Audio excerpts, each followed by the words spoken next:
Good morning, my friend. I'd just like to share with you three interesting stories that I've had on my mind recently that I'd love to share with you, okay? One of the things happened to me today, and this is the first story. I was on the bus, leaving the bus, and I asked the bus driver if it's possible to let me out where I was, instead, which was at the traffic lights, instead of at the next bus stop, which was just very close. And the guy just didn't look at me. The bus driver ignored me completely, and I wasn't sure if he heard me, so I said it again a bit louder, and I think I then even said it again. But the funny thing is, I had just been thinking on the bus about respecting other people's feelings, and that other people, they should be the way they are. That usually we judge people and get annoyed at people very easily, and we feel like tense and annoyed, and we think that these people, they shouldn't be the way they are, that they shouldn't be unfriendly. He shouldn't be ignoring me. What's his problem?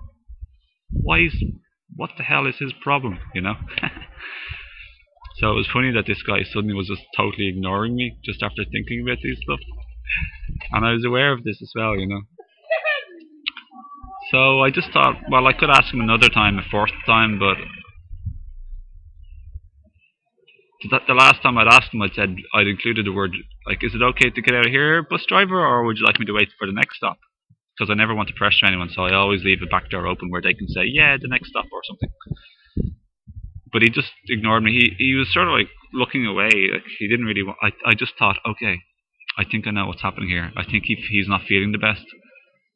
So I don't want to pester him or that at all. I don't want to try and force to get my way and treat him as if like he's got a problem or something. That I'm just going to let him. I'm going to be considerate of his feelings and connect with his feelings and give him a bit of space. And it's funny because then at the same traffic lights, you wait a long time at these traffic lights, you see.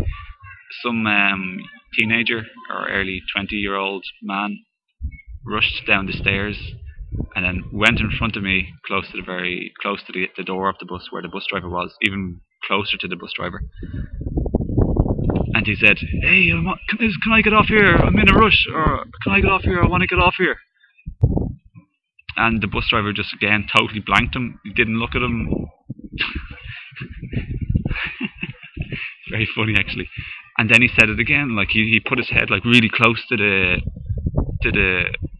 kind of like plastic see-through screen which separates the bus driver from the passengers.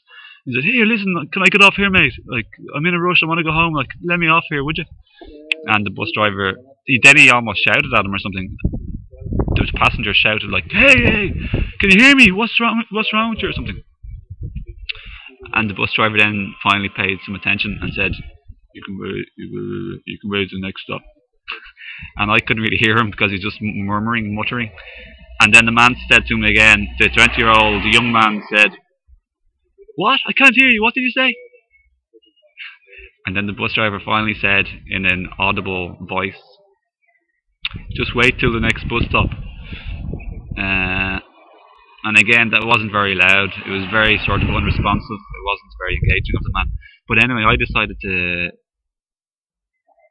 just kind of just step in and said, I like everybody. I like this person who was in a rush, this young lad.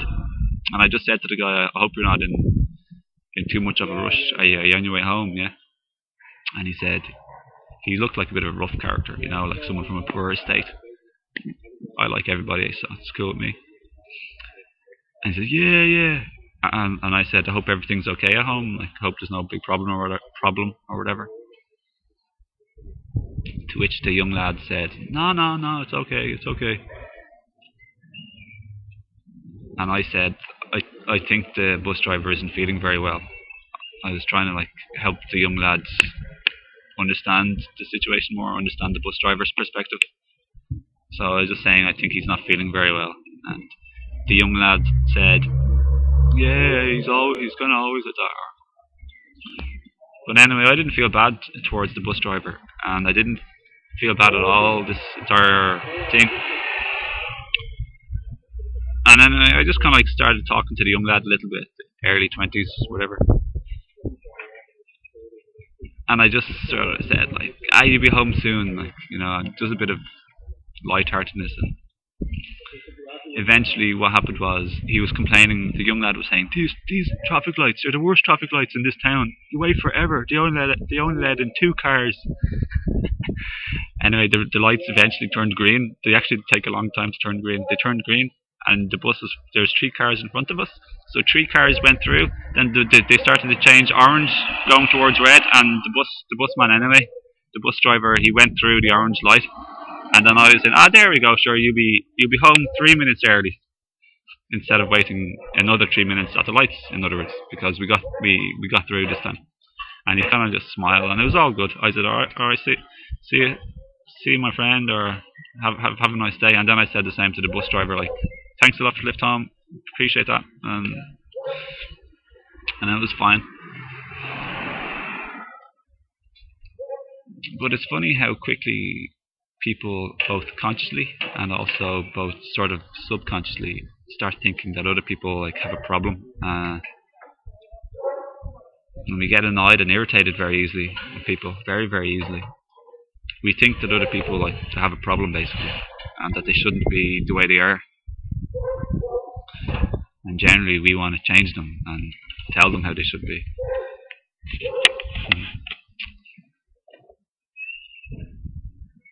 Do you do this often? Do you feel annoyed and irritated easily at people and then try and force people to change and see your point of view?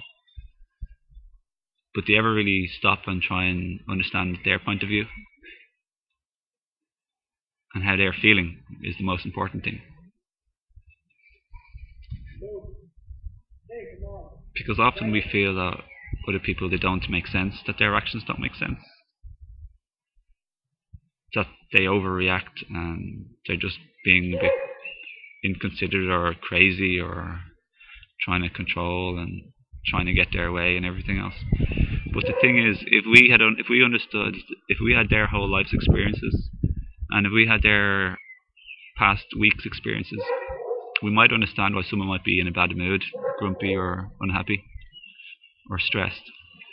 If we had had their past days' experiences with people and the last few hours worth of thoughts, then we'd know why they're acting the way they are, and we can connect and have compassion and have empathy.